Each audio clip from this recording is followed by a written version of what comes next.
Cette première vidéo sur la voie professionnelle va permettre de situer la voie professionnelle par rapport à la voie générale et technologique. On va commencer par faire un rappel des différentes voies possibles après la troisième. Et après, on va dire la différence qu'il y a entre le général, le technologique, le bac pro et le CAP. Juste pour revenir, expliquer la différence entre le bac général, le bac techno, le bac pro et le CAP. Donc déjà, on voit que les élèves doivent préparer un de ces 4 diplômes après la troisième. Le bac général et techno se fait au lycée général et techno.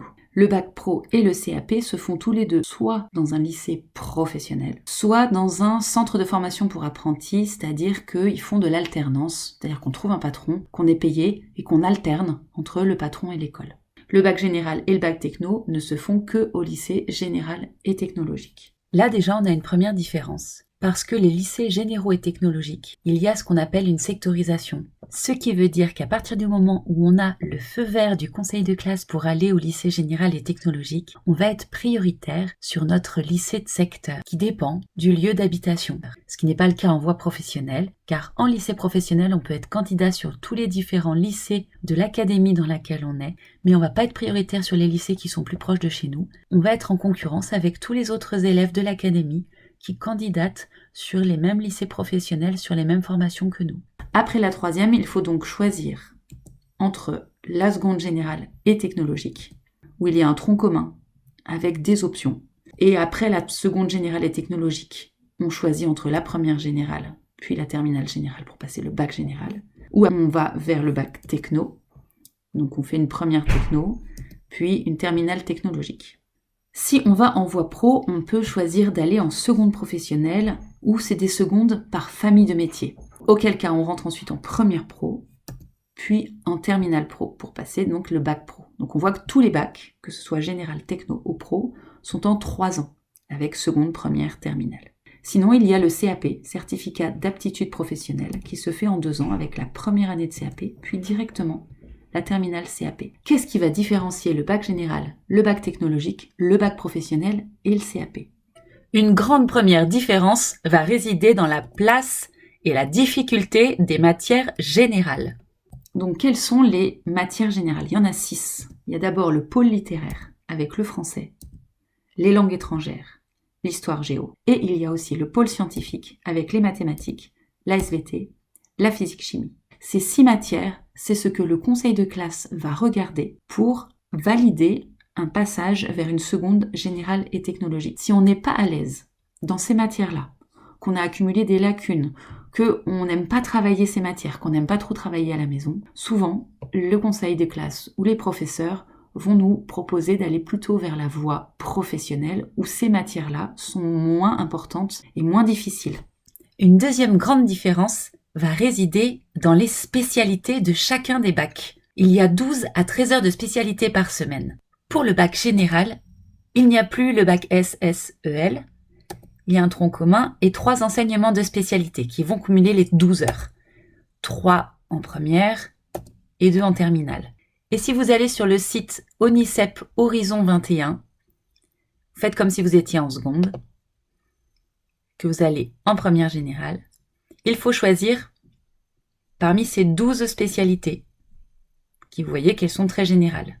Le bac techno, il y en a 8 qui commencent tous par ST et avec des matières dites technologiques qui en fait sont des spécialités très différentes de la technologie pour la plupart du collège. Pour la première technologique, les 2 ou 3 spécialités vont correspondre à la spécificité du bac technologique qui aura été choisi.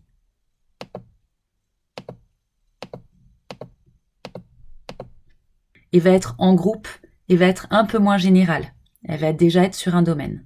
Pour le bac professionnel, il y a 13 heures d'enseignement professionnel. Et en CAP, c'est 19 heures d'enseignement professionnel.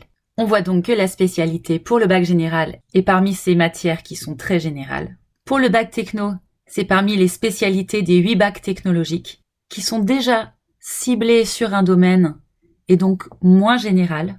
Et pour le bac professionnel et le CAP, les spécialités sont purement professionnelles. Une troisième grande différence va concerner les poursuites d'études. Après un bac général et technologique, on est obligé de continuer ses études. Plutôt des études longues après un bac général et les études plutôt de bac plus 2, bac plus 3 après un bac technologique. Concernant le bac professionnel et le CAP, sont des diplômes professionnels.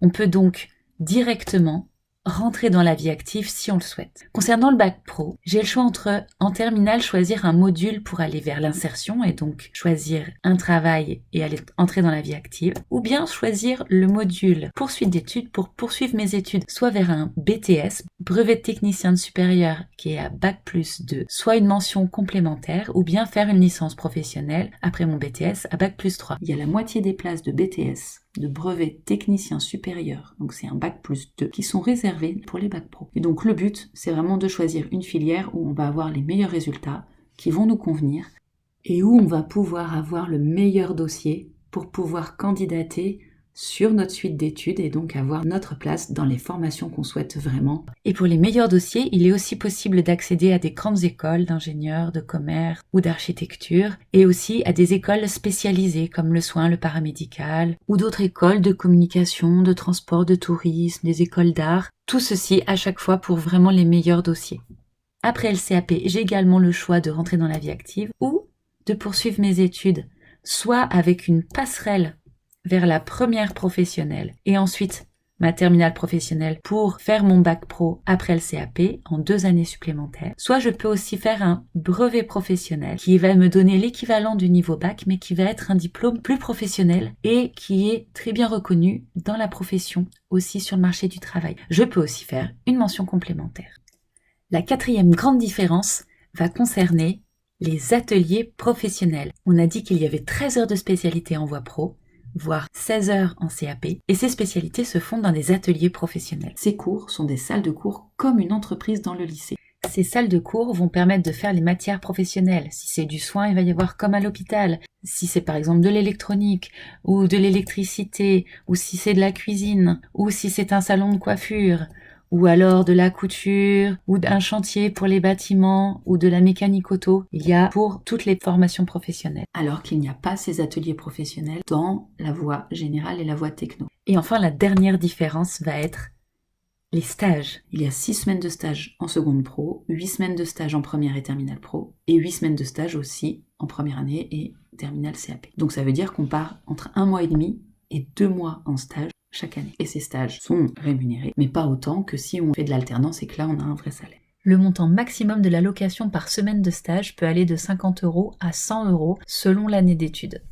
Maintenant qu'on a rappelé les différentes voies possibles après la 3e et la différence qu'il y a entre la générale, la techno, la pro et le CAP, je vous invite à regarder la 2e vidéo sur la voie pro pour mieux comprendre qu'est-ce que c'est que la voie pro, pour qui c'est, quels sont les horaires et les matières que l'on a en voie pro, et qu'est-ce que c'est que l'apprentissage ou l'alternance. Vous pourrez aussi regarder la 3e vidéo sur les outils indispensables, trouver des fiches bac pro et des CAP, connaître le contenu des formations, trouver des lycées, avoir des liens vidéo, pouvoir chercher sur la page ONICEP, avoir plus d'infos, pouvoir faire une recherche géolocalisée sur des cartes, avoir plus d'infos sur ONICEP, connaître les règles d'affectation, les coefficients, les capacités d'accueil, les taux d'attraction, et bien comprendre ce que sont que les familles de métiers.